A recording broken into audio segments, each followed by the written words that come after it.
জাকসু নির্বাচনের আরো খবর জানাতে যুক্ত হচ্ছেন আমাদের সহকর্মী নাজমুল হুদা। নাজমুল, কালকে তো ভোট আর সব প্রস্তুতিও প্রায় সম্পন্ন হয়ে গেছে, কি পরিস্থিতি দেখছেন জানাবেন।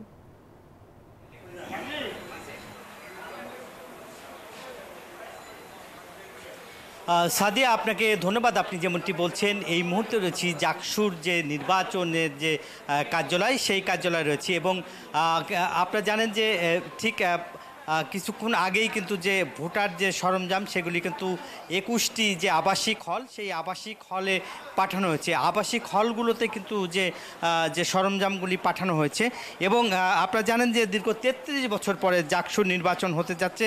এরই মধ্যে কিন্তু 1800 আইন শৃঙ্খলা বাহিনী মোতায়েন করা হয়েছে, 4 স্তরে নিরাপত্তা জোরদার করা হয়েছে এবং এই জাকসুকে ঘিরে এই ক্যাম্পাসে যে 15টি গেট রয়েছে, সেই 15টি গেটে কিন্তু প্রায় 1800 আইন শৃঙ্খলা বাহিনী মোতায়েন রয়েছে এবং আপনারা জানেন যে জাকসুর 25টি পদে বিপরীত প্রতিদ্বন্দ্বী করবেন 179 জন। এর মোট ভোটার কিন্তু সংখ্যা এখন পর্যন্ত আমরা দেখেছি 11,897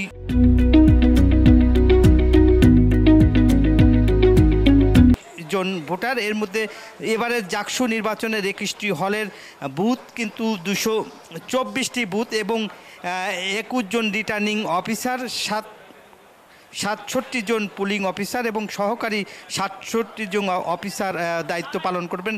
এছাড়াও এই বিশ্ববিদ্যালয়ে গুরুত্বপূর্ণ যেসব ফটকগুলি রয়েছে, সেসব ফটকগুলিতে যে সেনাবাহিনীর কাছে তারা আবেদন চেয়ে একটি পত্র দিয়েছে, সেটার জন্য সেনাবাহিনী মোতায়েন থাকবে বলে আমাদেরকে নিশ্চিত করেছেন। এরই মধ্যে রিটার্নিং অফিসার মনিরুজ্জামান আমাদেরকে জানিয়েছেন যে সব ধরনের প্রস্তুতিই নেওয়া হয়েছে এবং ঠিক সকাল 9টার মধ্যেই কিন্তু যে ভোট গ্রহণ শুরু হবে, একদম টানা 5টা পর্যন্ত এককভাবে ভোট গ্রহণ চলবে এবং প্রতি ঘন্টায় ঘন্টায় কতগুলি যে মনিটরিং করা হবে এবং সেই মনিটরিং টিভি বসানো হয়েছে, সেখান থেকে প্রতি ঘন্টায় ঘন্টায় আপডেট দেওয়া হবে কত % ভোট কাস্ট হলো।